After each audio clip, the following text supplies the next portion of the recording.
On today's Hot Sheet, I'm discussing Friday's PCE report on inflation, housing inventory, pending home sales from NAR, and why the Dallas Fed is predicting a drop in home prices. Today is Monday, March 3rd, 2025. I am Byron Lazine, and the Hot Sheet starts now.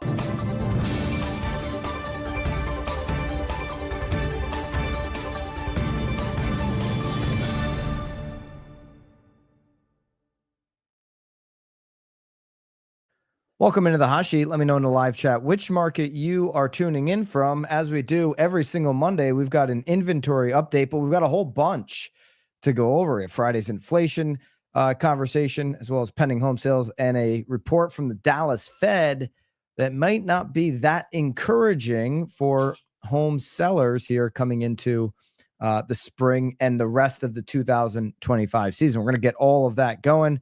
I see a bunch of you guys here in the live chat. It's a pleasure to be with you.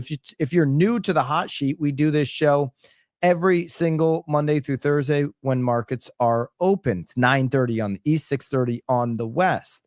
I see that about half of the Hot Sheet viewers are actually subscribed to the channel. So once you just hit that subscribe right down below for us, it's completely free, and it is, by the way, the best way to support what we do here on BAM YouTube.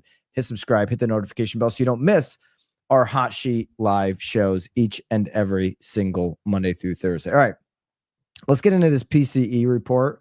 PCE inflation did rise 2.6% in January, but the headline is that was as expected. So that's good news. Personal consumption expenditure index, which is the Fed's preferred inflation measure, went up to 0.3% for the month, and it showed a 2.5% annual rate. Now, this inflation increase, again, expected, but also showing an overall trend of lower inflation. What does that mean? It means that it was the smallest increase over the last 4 years almost. So core inflation put the smallest annual increase since early 2021. And what's interesting here is some of the analysts, this is coming out of Bloomberg, are suggesting what Nicole White has said to me on the Real Word podcast. And when she said it, I was kind of like, really? Do we think that slows down the market? She's talking about the housing market, but Bloomberg's headline is U.S. spending drops on cold weather. Okay, this really cold weather could be slowing down the economy. There are agents in the North and the Northeast saying, hey, it's slowing down some of the activity in the housing market. And as things warm up, you're going to see even more interest from buyers and from home shoppers on the market. Okay. And you'll even see more interest on people who would be sellers coming onto the market. But as we look at the overall national economy, spending has dropped on this cold weather, and the inflation gauge, which is the Fed's favorite gauge to use, this PCE report, is now showing signs of softening inflation. So the viewpoint on inflation long term continues to improve here in recent weeks. The view on inflation long term, I think one of the best ways to actually kind of measure this is just taking a look at the 10-year.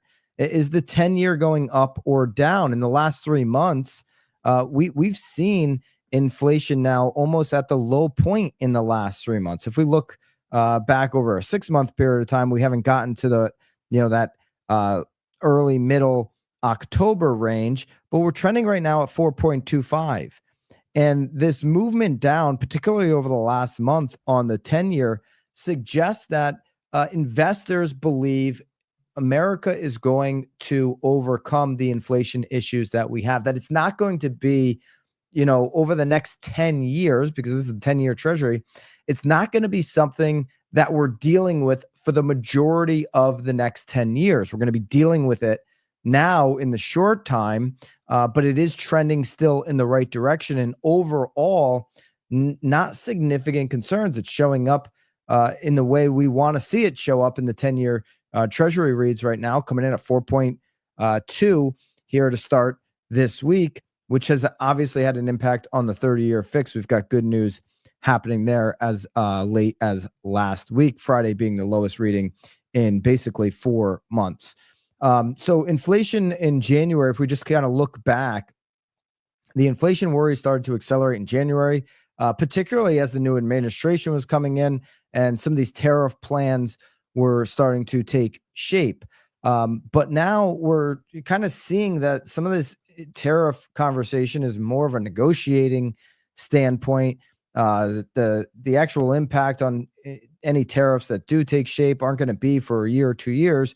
And we're now in recent couple of weeks starting to see inflation ease up just a little bit. All right. Now I'm not saying we're not done here. And here's a quote from Jose Rascos, the chief investment and officer for Americas at HSBC Global Private Banking.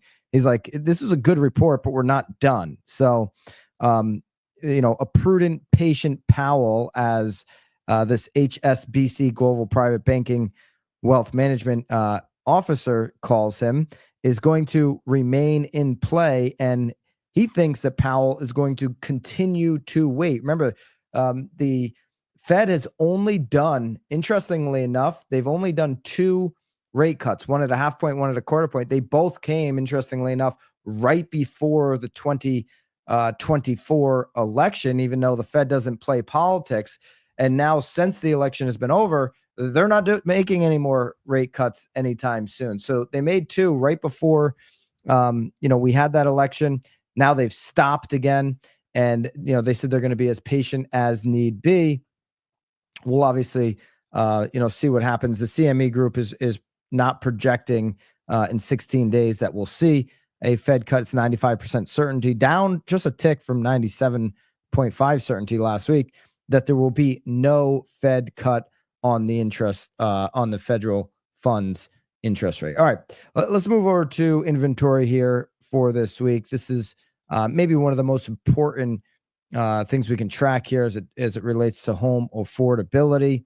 And Housing Wire and Altos Research are reporting that right now we've got 28% more inventory than at this point last year. We're continuing to move sideways on the chart at 639,000 here for the week and for the last week.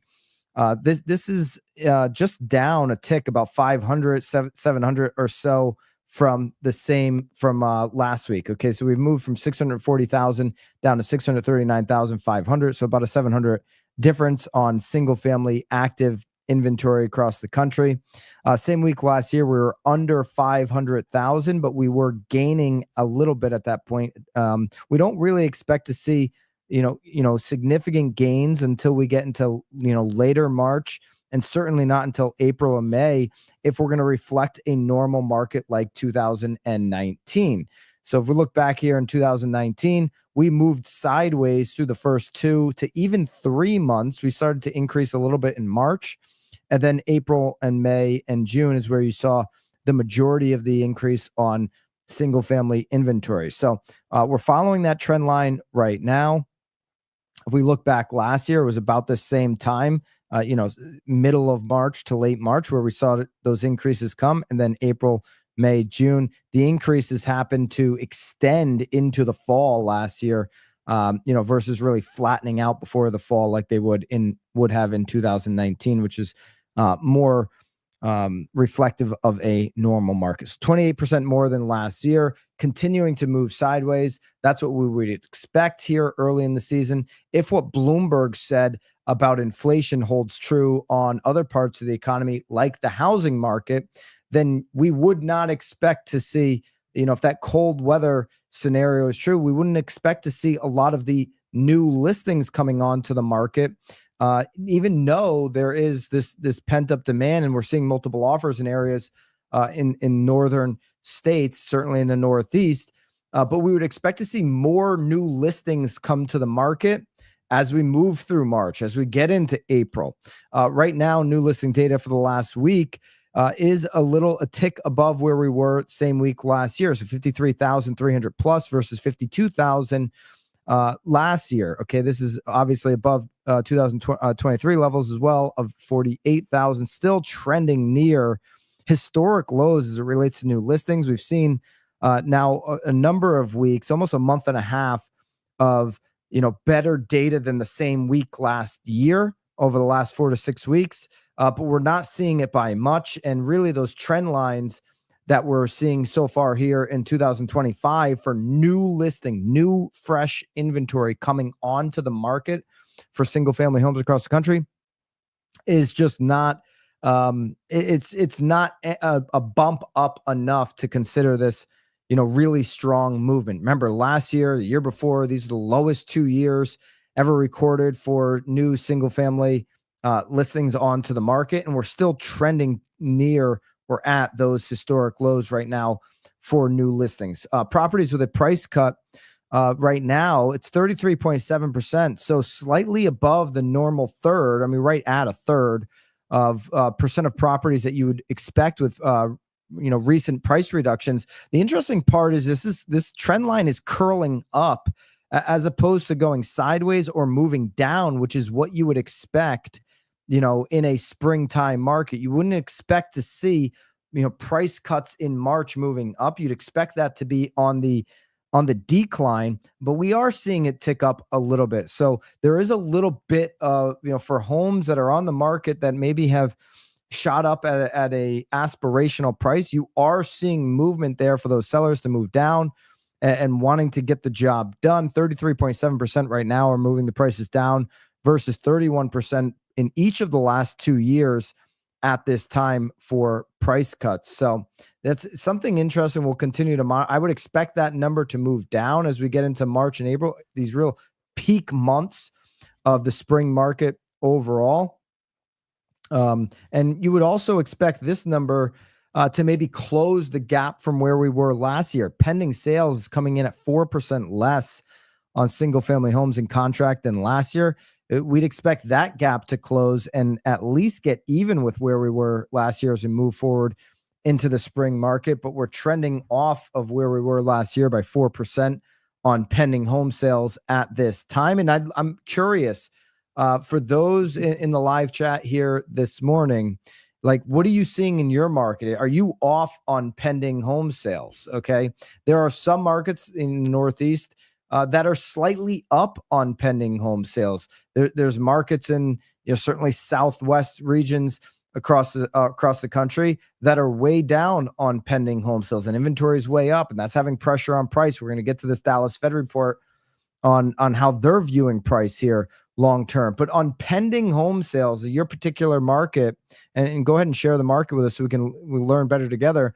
Where are you at on pending home sales this time of year?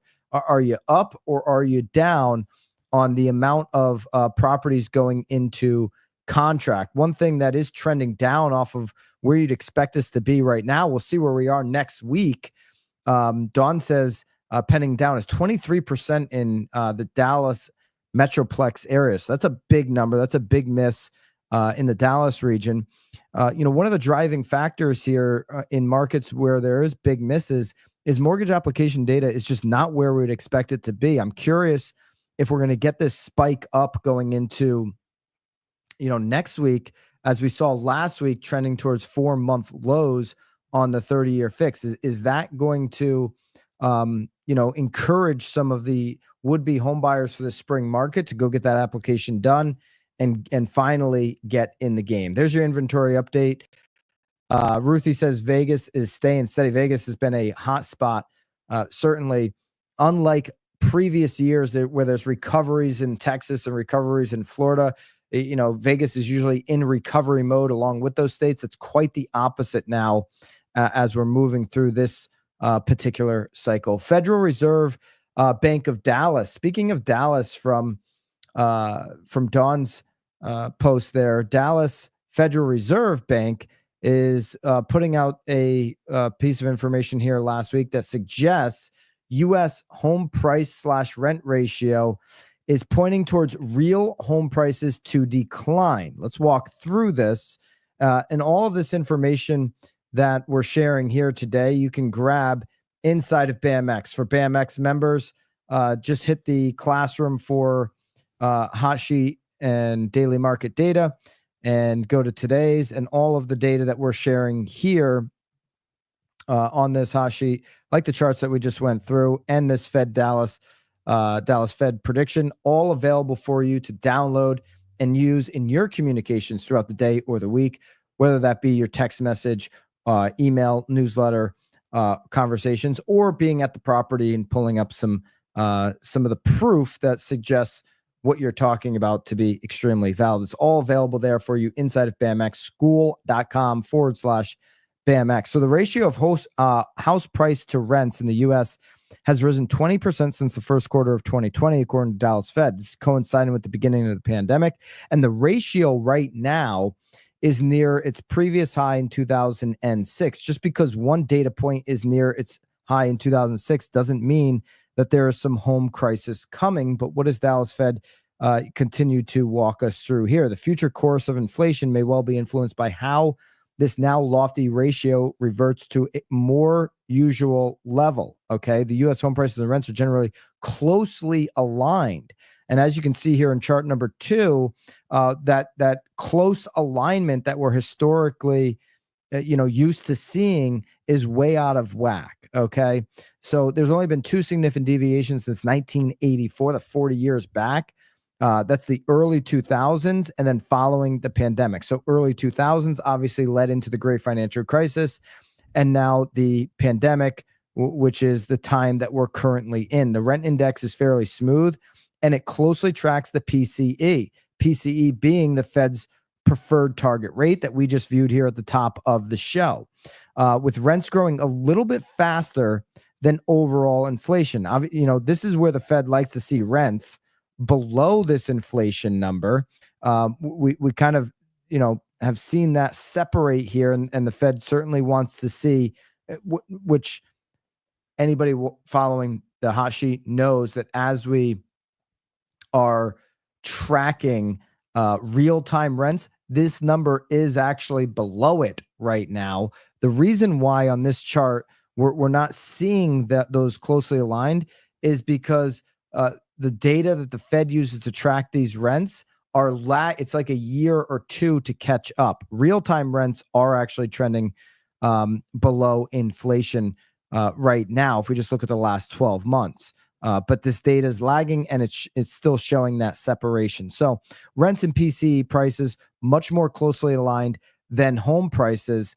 And this separation, according to Dallas Fed, could impact home prices. So housing rents and owner-occupied equivalent rents, which how I feel about owner equivalent rent, if you've been following the hot sheet, they make up 16% of the headline PCE inflation. It's the preferred measure, nearly 1/3 of the consumer price index, right? So an even bigger amount on the CPI, which is what investors look at when they're making the decisions on the future of the market. House prices do not directly impact inflation. This is why it's important to understand that sometimes some of the ways Jerome Powell and the Fed will answer questions about the 30-year fix and where home prices are going, they seemingly just do not care about home prices or the affordability of a home. They don't care about it because why?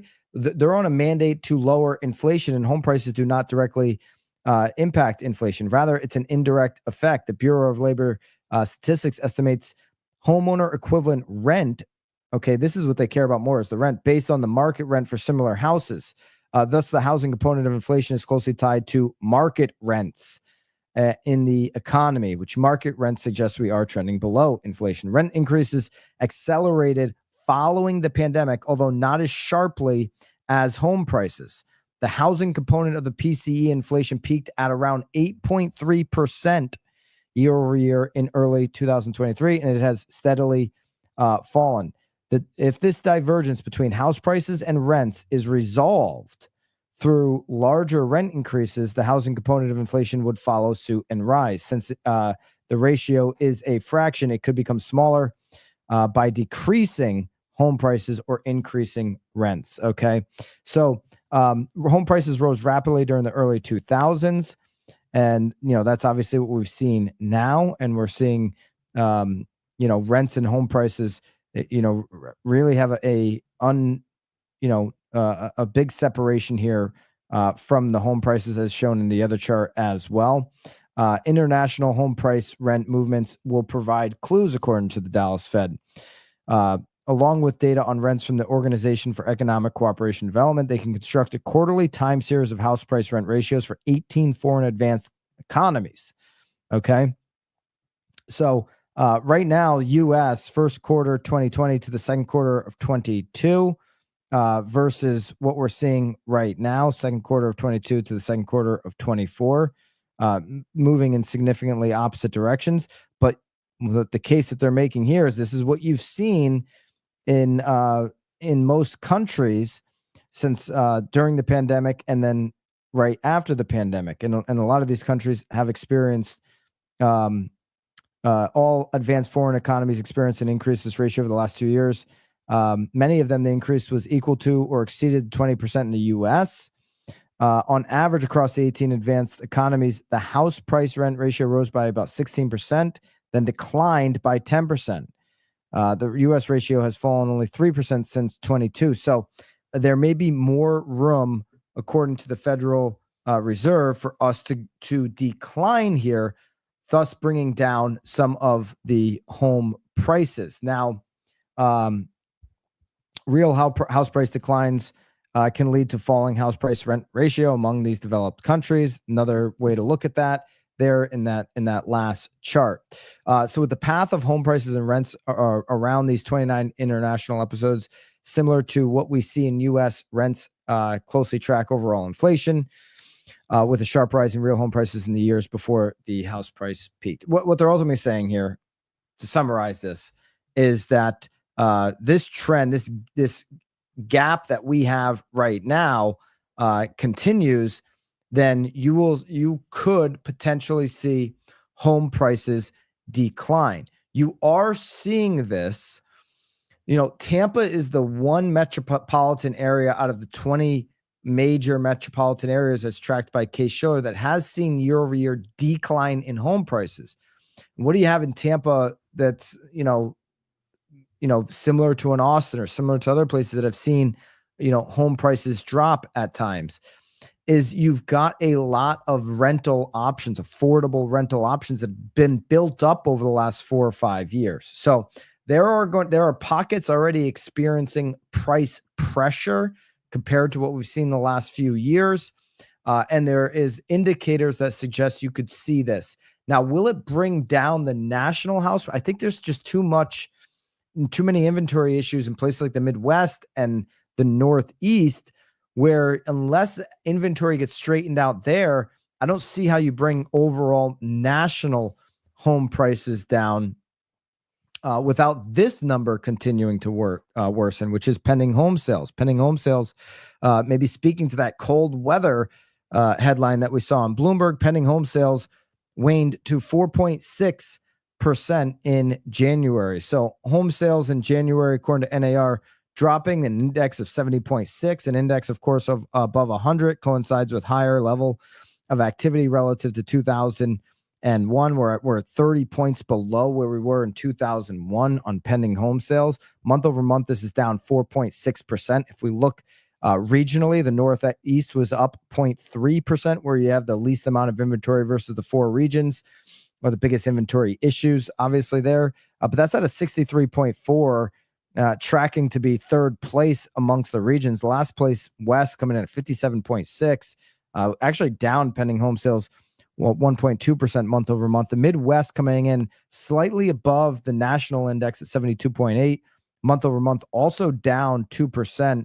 The South down 9.2% month over month. South really taking a beating, including Texas, including Florida, including the Carolinas. That whole southeast region of the U.S. taking a real beating on pending home sales compared to where we were not only last month, but last year. So the South coming in an 81 index. That is the strongest index across the 4 regions, but 9.2% down month over month.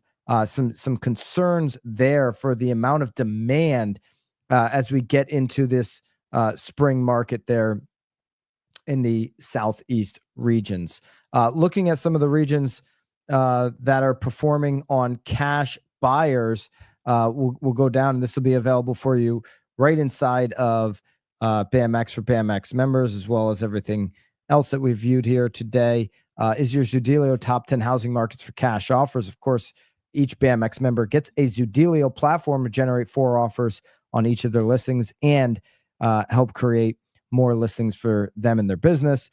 Here's for the week ending February, the top 10 housing markets for cash offers. You had Vegas, Jacksonville, Atlanta, LA, and Dallas make up the top 5, then followed by Phoenix, St. Petersburg. Interesting there, Tampa area, St. Pete, Charlotte, Houston, and Columbus make up your top 10 housing markets for cash offers. This is where investors and or cash buyers are moving in and moving on properties here right now as we close out February and move further along into that spring market. As we are now entering March, of course, the first Monday in March, we're entering with 30-year fix, which is trending near the lowest in the last 4 months at 6.74, according to Friday's read on Mortgage News Daily. We'll take a look, obviously, at that and see where we end up later today.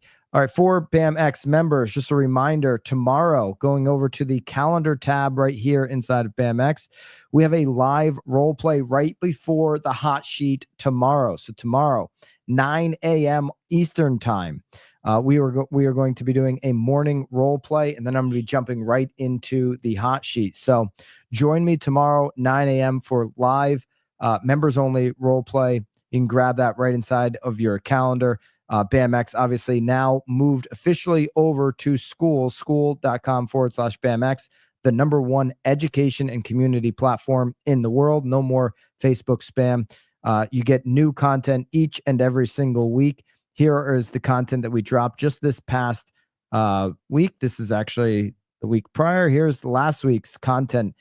Done for you content ready to go, as well as the emails and video scripts. The emails I've been using on my own with my own team. We've brought our open rate up almost 100% increase from where we were before we started using the BAMX content and subject lines, all available for you inside of school.com/BAMX.